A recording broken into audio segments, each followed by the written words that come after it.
listening to the Talkative Toastmaster podcast. I'm your host, Melanie Surplus. In this podcast, we explore how Toastmasters can help you to polish your public speaking skills, communicate with confidence, and amplify your authenticity. You'll hear from my fellow Toastmasters and I how this global organisation has impacted our lives for the better and how it could impact yours. Now, let's get talkative. Welcome, ladies and gentlemen, to episode 43 of the Talkative Toastmaster podcast.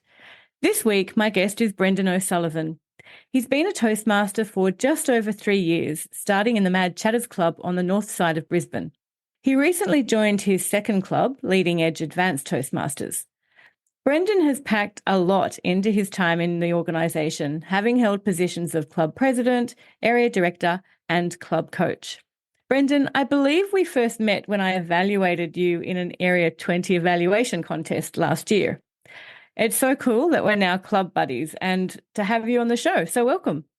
Thanks, Mel. Lovely to chat to you tonight.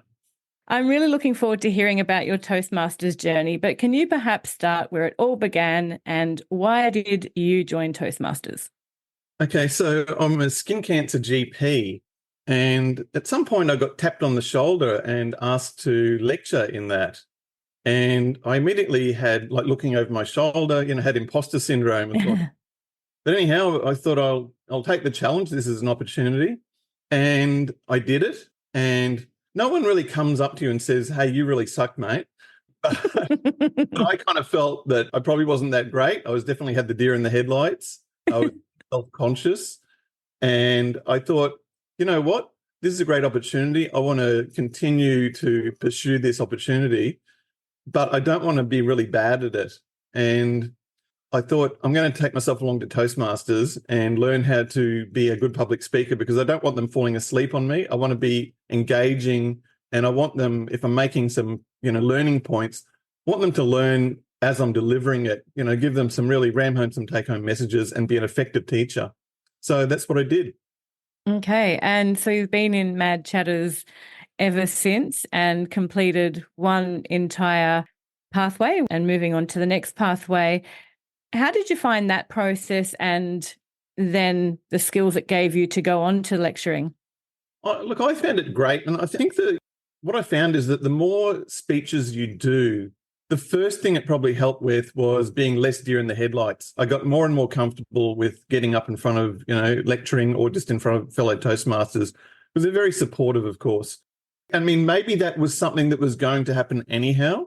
If I just kept doing, I probably would have got more comfortable. But whether I got more effective is a whole other question. And I think the next thing that it really benefited me with was at least making me aware of the sort of things that I should be concentrating on, vocal variety, pausing. Definitely talk historically and probably still now. I talk really fast. So it's all about pausing, eye contact, which is a very easy thing to sort of overlook, and so that you are engaging with the audience. I'm certainly not saying that even 3 years down the track that I am good at it, but it's definitely made me aware and given me things to, continually try to work on and improve. It has been enormously beneficial, but I've still got a long way to go. And that's the great thing about Toastmasters is that continuous learning. And do you find you practice material that you're going to deliver in lectures as a Toastmasters speech? Well, that's a very good question, Mel, because in terms of doing your pathways and getting pathways ticked off, it's sometimes hard within a single club because there's other club members to get a lot done in the space of a year because, you've got to wait your turn. There's a lot of other members that sort of take their turn. And this was one thing I found was a couple of members of my club, Jeff and Sue, very kindly came along with the permission of the Skin Cancer College and evaluated a couple of my lectures and gave me feedback. And that picked up another couple of projects. But I was also trying to really focus on doing the best that I could. It's great that there's that flexibility and that your Toastmasters colleagues, were able to support you in evaluating and making those speeches outside of the club count. Ultimately, I think that's what we join Toastmasters for. It's not necessarily to speak to groups of other Toastmasters. It's to be doing what we're doing in the world, getting our message out there, right? Exactly right. Yeah. So I was very grateful to both Jeff and Sue for generously giving up their time and coming along to evaluate me. That's great. And also to be evaluated in situ amongst your colleagues and peers and the like of the industry. That's, I think, again, that's one of the benefits of having those relationships in Toastmasters where you can call on people like that. And there's always someone to lend a hand. That's what I love about this organization. Everyone, you just ask for help and people appear. 100%, very kind, generous people I found. Definitely. And so how then did you come about being club president? Because you haven't been in the organisation that long. So how did the president role find you? I'd been in Mad Shatters for about a year when it was coming up to the time of working out who was going to be the next executive for the club. And historically, I have avoided those things like the plague. But I tend to sit up the front now just so that I don't miss anything with my hearing or my vision. And I'm sitting up the front there and they're sort of putting out the word, trying to get people to be president or whatever other role. And I'm, slinking down in my chair, sort of almost this, averting my gaze, but still listening. Yeah. And Peter, our immediate past or outgoing president, then made it sound very easy, the role of president compared to a lot of the other roles. Which got me to thinking. I thought, well, I've never been a president of anything, and no one else put up my hand. And so I went away and thought about it a bit and emailed him. And the other message that came with it, Peter was a very good salesman, I must say. The other message that came with it was more of an overseeing thing where you tried to generate a great vibe. Mm. And, one of my favourite movies, Australian movies, is The Castle, of course. Yeah. It could be like the Dennis Denuto of Toastmasters, just generate the vibe of the thing. Here, before I knew it, I was putting my hand up and no one else wanted to do it. So I was in like Flynn. Oh, straight to the pool room. Yeah, that's right. Oh, excellent. And how was your experience as president? Oh, look, I think I had no idea what I was doing, to be honest. Yeah.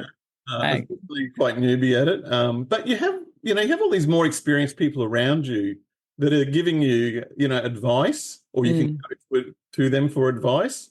And by the end of the year, you're starting to get an idea of what you should have been doing. Yes. I did also, my mother passed away during that sort of this tenure, so I definitely dropped the ball a bit, but the people then pick up the slack. So I was very grateful for that. Oh, yeah, it's certainly very supportive. In all sorts of life situations, I guess we experience that as club members and, want to support club members along whatever lines and whatever's going on in their life. But it's interesting you say that by the end of the role, you actually have an idea of what you meant to, like, I could do that so much better next time. And so I guess you try and pass that on to the person when you and try and make their road a little bit easier, I'm a big fan of detailed handovers, but, and then it's up to the next person to make the role their own. And it's like, here it is, it's all yours now. So did you move straight from president into area director, or how did that happen? After fumbling my way through presidency, I kind of thought I'd had enough of any kind of administrative role. And so I wake up one day to find I'm being area director. And I realised when I thought back upon it, I thought, oh, that darn Jim Carrey. I blame Jim Carrey.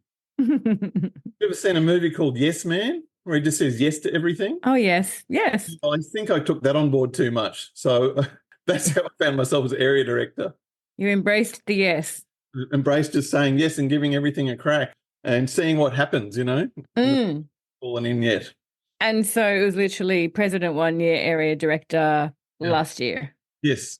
How did you find moving out of the club? Because obviously as an area director role, you're getting well out of your comfort zone, going into other clubs. Was that the first time you'd visited other clubs? Yes, I think so. And yeah, it was like a real eye-opener. It's like, you're a club and I guess you're aware that it's not the only club, but it feels like that's your whole world. And suddenly there's a whole other world of other Toastmasters clubs and people to meet. I loved it. The worst part was trying to organise the area conference, finding a venue for free. That was I struggled with that because I got a fabulous handover from Graham Cairns before I actually started my area director role. And immediately on the same day that he gave me the heads up on, where to go and what to do, I went straight to the libraries. Yeah. And because you can potentially get them for free. Yeah. They're all totally booked out for the rest of the year. it was a no-go. And so then Oh, thing that was free or very cheap was very difficult. Once I sorted that out, formed a conference committee, basically sourcing the advice of the more experienced people on that committee. mm, There was Kevin from Crest. He was very helpful because he'd done it all before. And yeah. you just get very good at listening and working out what advice to take on board. Yes. That was fine from then on. But my favourite part was the club visits, which meant I met a lot more people, all very friendly and welcoming. I felt I once again had imposter syndrome, sort of being very respectful. And I thought, oh, you guys would all know more about what's going on in the right walk. And it was great. And it was also another opportunity to get some more speeches ticked off as well. Yes. Get a feedback from a wider sort of audience. I think you can get into your own club bubble and they become like family. And it is when you start to speak at whether it's your own area conference that you're hosting or speaking at other clubs, it's just that extra level because people are going to be supportive, but it's still a different audience and different rooms and different situations. So it's more, all more practice. Yes. So you got through all the club visits and then you moved on from the role of area director. And it sounds like you like setting goals and taking on new challenges each year. What did you then do after being an area director? Well, I felt like once again, I thought maybe I should take a break from all this side of things and just concentrate on the speeches. And then Joshua, my Eastern Division director, sort of tapped me on the shoulder and said, "Hey, Brendan, would you like to be club coach? There's a club that's sort of struggling for numbers sort of thing." And I said, "Oh, look, I wouldn't have a clue what to do as club coach, to be honest." Mm. And he goes, "Oh, Kate Norris will be also a fellow club coach." And I knew Kate Kate was, all over it. And I thought, okay, sure, I'll just go along. She took me under her wing and I'm just there taking notes, basically. So basically, learning by apprenticeship or whatever you want to call it. But yeah, Kate's fabulous. And yeah, she totally is all over it. And what does club coaching involve? How did that work and how much time did it take? And what was that like for you? So I was visiting Jim Boomba Club. Oh, yeah.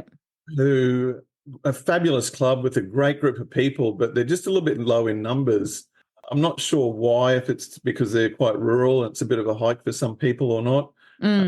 So it was basically about working out with Jim Boomer how to get more people through the door and then get those people to join and then retain the members that you have. And so the first step in that, I think, was, Kate and I just going along and sitting in on one of their club meetings just to see how they ran. And honestly, they were so welcoming from the get-go. They were really fabulous. There was nothing glaringly wrong. So we sort of focused on social media campaigns on Facebook and stuff like that. Yeah.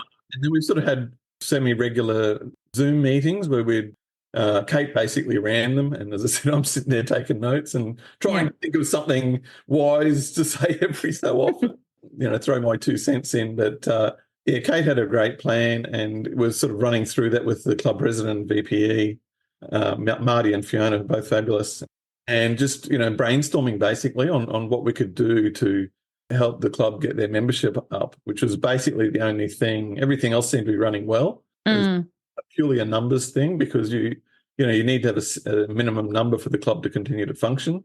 Yes. If numbers are low, it puts a fair bit of pressure on the executive that are running it.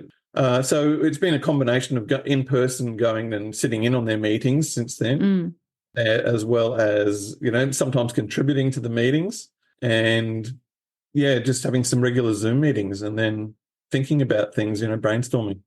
And so being a club coach, do you effectively feel like you're part of the club? To some extent, yeah. I mean, I love the members there. They're all fabulous, really great group of people. And we had a campfire sort of meeting just outside the, winter bonfire, if you want to call it, just their sort of clubhouse only last week, which was a lot of fun as well, which was another idea we had to maybe attract, as advertised on Facebook, etc. And it was another idea we had to try and entice some more members. And they did have at least one other person there that night that was talking about joining. So that was encouraging. But I'm not an official member. I guess I'm their coach, but one of the coaches. But it definitely feel part of the crew there.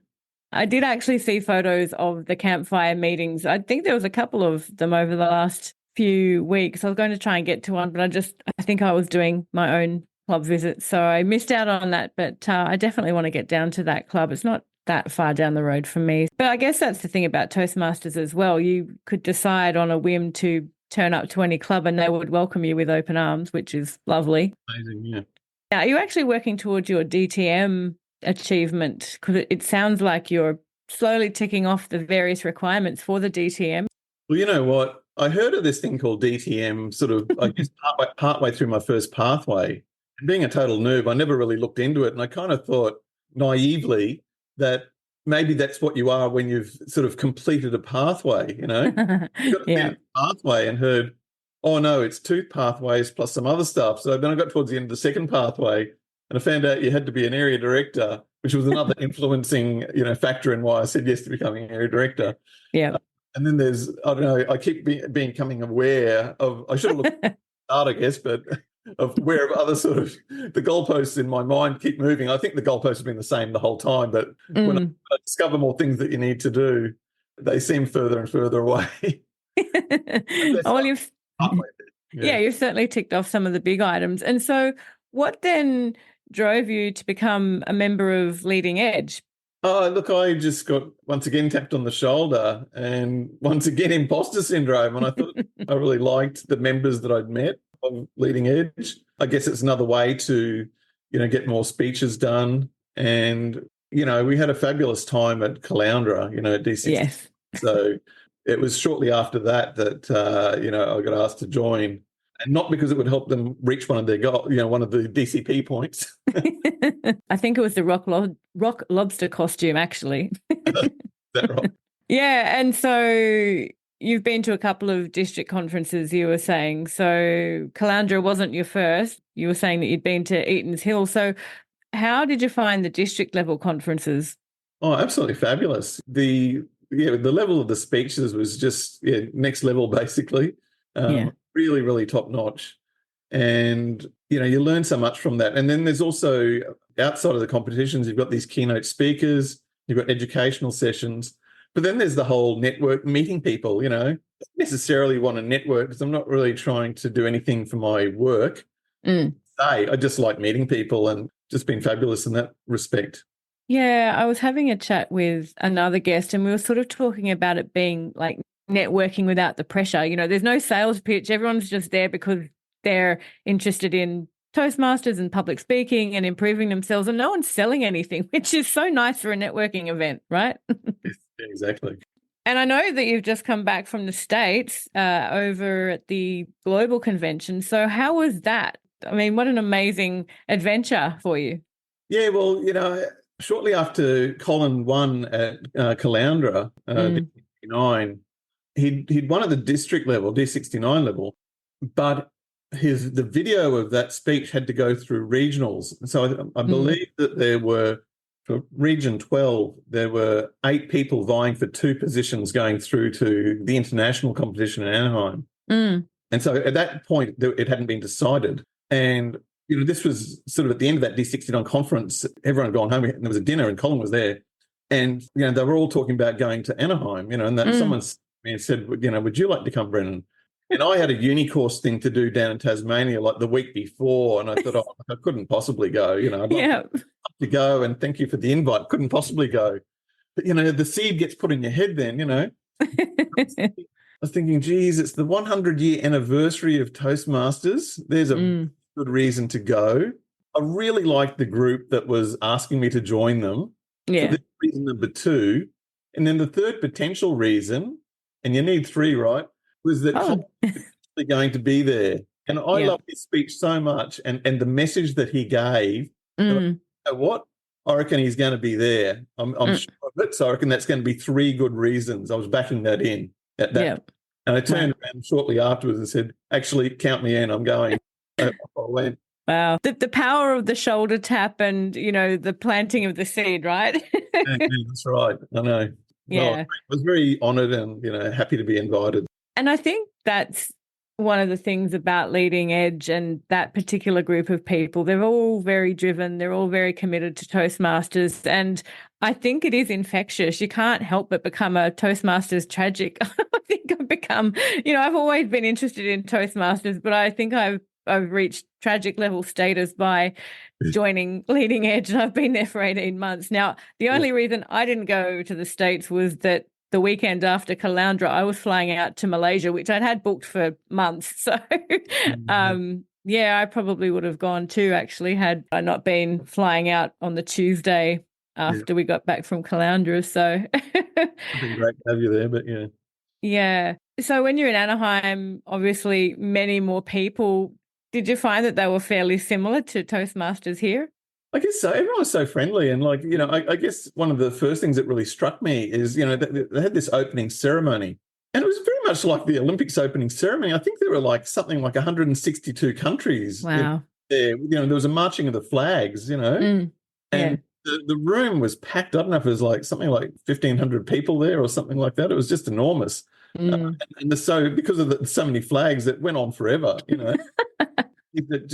how global it, I was aware that it was global, but no mean feat to time and money wise to just, pack up and, head over to America. Not everyone's necessarily going to have the means to do that. So I was really quite surprised at how well the whole world was kind of represented. There were people from everywhere. Yeah, I met a lot of people from all over the world and all friendly. So it was just amazing. I think it just makes Toastmasters feel like a really small world. And it's so nice, there's so much other stuff going on in the world, and to be able to just get together with, 1,500 people who, that you could strike up a conversation with any of them and you're going to have something in common. And it's cool. I experienced that when I happened upon the District 102 conference in Malaysia. That wasn't a planned visit for me. So that was the same kind of experience, they just take you under their wing, and it was like the Caloundra conference just in Malacca. And so what are your goals now? Because you keep saying yes to things in Toastmasters and it keeps taking you over, into different roles and overseas. And so what's next for you in Toastmasters? I guess I need to get my head around what is left to do to get the DTM thing. So I've got something, I guess, to show for it. And, I guess in achieving a goal, that makes you acquire certain skills, I guess. And I think one of the tasks is to do a keynote speech, which has kind of been a little bit of a stumbling block. And I just need to find the time and energy to really get that ticked off. Because I've had some ideas on what to do there, but it's a matter of finding the time, I think. And I think once I get over that, then it'll be, I think there's a project to do and I've got to work out that. And so I think that's really my goal, but I can't see it happening anytime soon. Well, the way you keep saying yes, you probably will have it done very soon.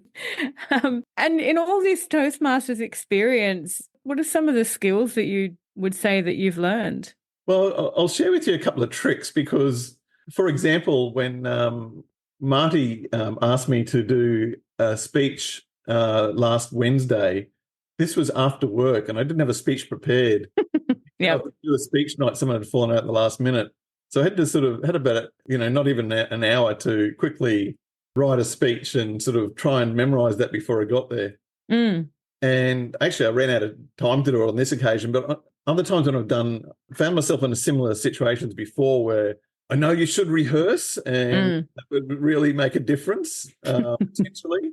Because otherwise, if you write speeches at the last minute, it becomes a bit of a memory exercise and it can detract a little bit from your delivery, I think. Yes.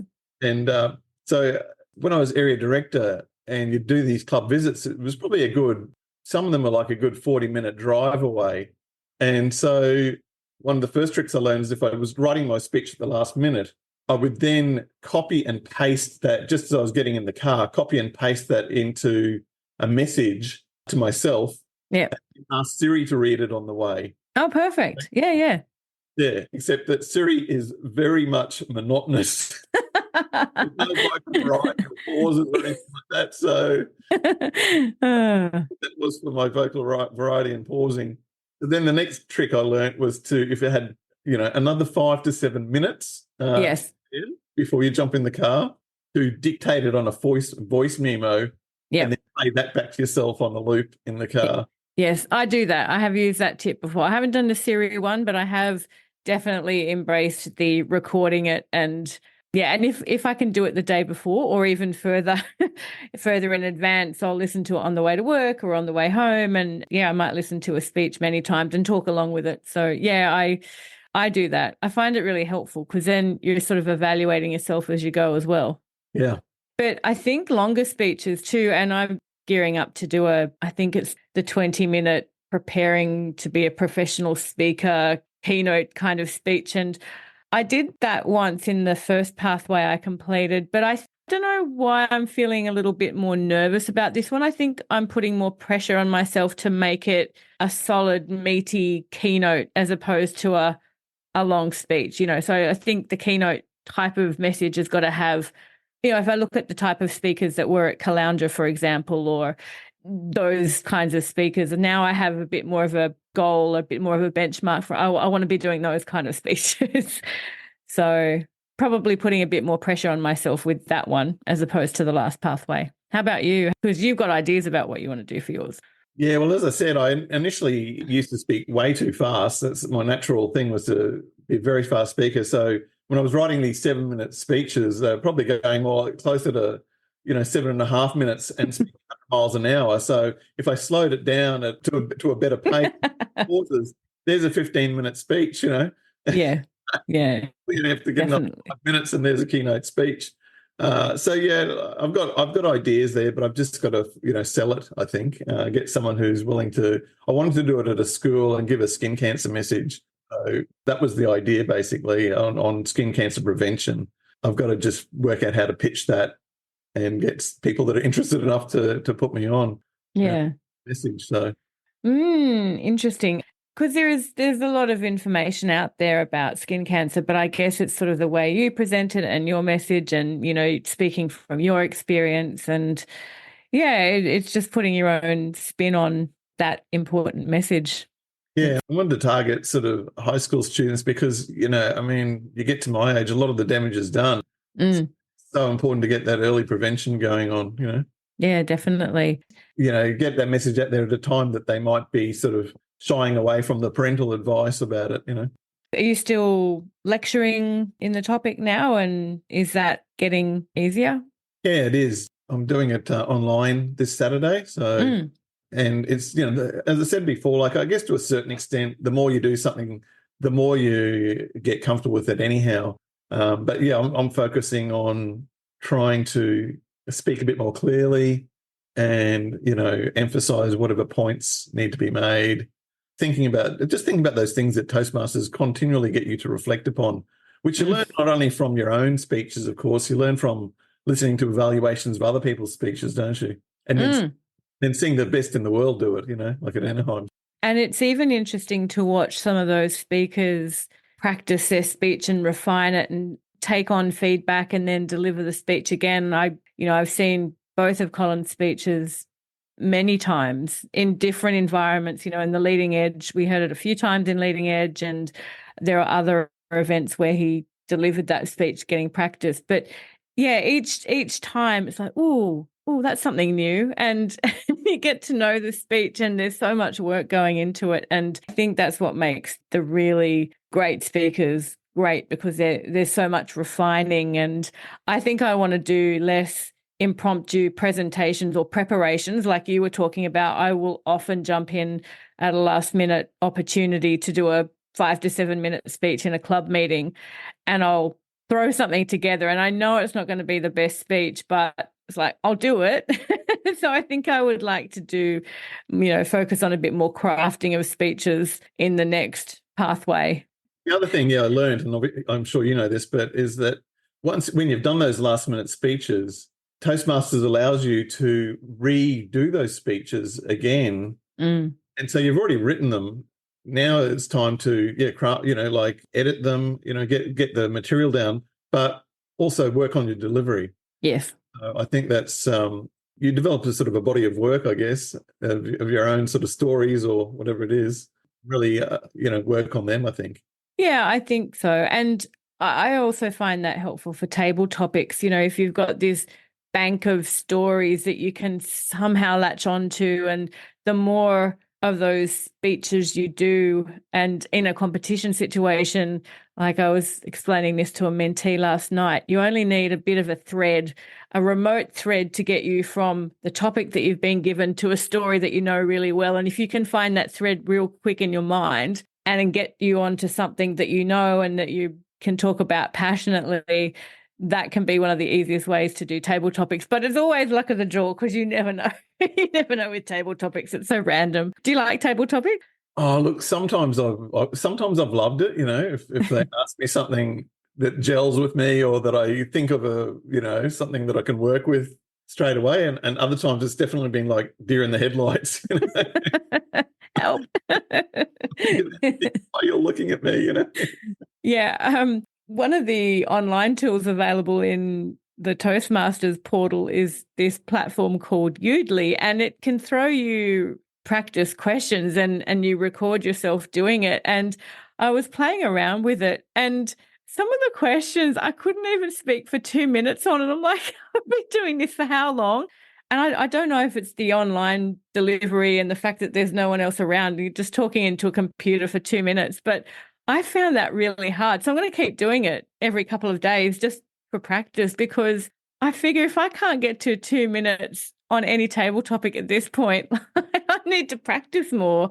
So that was something I discovered the other day. I'm like, oh, okay, need to practice more. Yeah, I think it depends too on sort of what sort of a day I've had. If I'm knackered from, Yeah. a pretty big day and, I'm sort of doing my best to just rock up, Yeah. Yes. this is not necessarily something I'm feeling up for, but equally, if I was in an energetic mood, I'd quite happily, you could throw anything at me and I could probably find something. Yeah, I definitely think it's a matter of cognitive function. Yeah. Now, what would you say to people out there who might be interested in Toastmasters but are nervous about walking into that first meeting? Go onto one of your streaming platforms. I don't know if it's Netflix or what it's on, and find the Jim Carrey movie, Yes Man, and then watch that. Yeah. And then turn up to your Toastmasters club and just do it. Feel the fear and do it anyway. I love it. But honestly, if you can't do it in front of, like, Toastmasters are the friendliest, most welcoming people. And I think you could get up there and be, I'm sure I was very, very ordinary when I first got up, and I probably still am. But, people are very encouraging, and, they make you feel warm and fuzzy about yourself no matter what you do. So it's a very safe place, Yeah. So I think do it. You'll only grow from it, and no one's going to come and say anything mean to you or anything. So. Yeah, I agree. It's definitely very supportive. And I think as well, like, as you were touching on earlier with the different roles, there's people to support you at every level of whatever role you're doing in Toastmasters, whether it's at the club president level through club officer training, or even the area director level now. They've got the area director mentor and all those committees, and there is a support network. So I kind of feel like it's like that at each level of the organization, which is great. You sort of don't know about it until you get there. It's like, oh, wow, there's this whole other infrastructure. That's right. Is there anything else that you would like to share before we wrap up? I met my first joyologist at the Anaheim. That was pretty interesting. A joyologist. What is that? It's someone who studies in bringing joy to the world. Wow. Yeah. And did they bring joy to Anaheim? I'm sure they did. So wow. That was quite interesting. And so this is, what I'm saying is you meet all sorts of interesting people in Toastmasters, not just supportive, but from all walks of life. Mm. The other thing I love about it is they're usually very passionate people and very positive people. Mm. So, that was quite a revelation at Anaheim. So, yep. Mm. So you're always learning from these interactions, I agree. And I think everyone's actually interesting in their own right. I think humans are interesting as a species, but I think it's also interesting that Toastmasters learn how to articulate that and tell the stories that make it interesting. So, I don't necessarily think Toastmasters are more interesting people than everyone else, but they just talk about it and they do it in an interesting way. And I think being able to share your story in a way that is engaging makes you, that's what I think makes people interesting. Yeah, they look at life in a different way and share their stories. So, maybe the joyologist has it right. Look, it's been such a pleasure speaking with you tonight, Brendan, and I really enjoyed hearing about your Toastmaster story and your message about just saying yes and listening to Jim Carrey's Yes Man. I think you are an example of where Toastmasters can take you when you Keep saying yes and keep learning and growing. And so I wish you all the best for the Toastmasters year, and thank you for sharing your story with us. Thanks, Mel. Likewise. It's been an absolute pleasure. Thank you for having me on the program. If you're ready to unlock your potential, consider joining a Toastmasters club near you. Check out the Find a Club link on the Toastmasters International website at www.toastmasters.org. It's worth visiting a couple of different clubs as a guest to see which club best suits you. If you do take the leap and visit a meeting, I would absolutely love to hear your experience. Feel free to message me at talkativetoastmaster@gmail.com or tag me in the comments if you found this podcast on YouTube, Facebook, Instagram, or Twitter.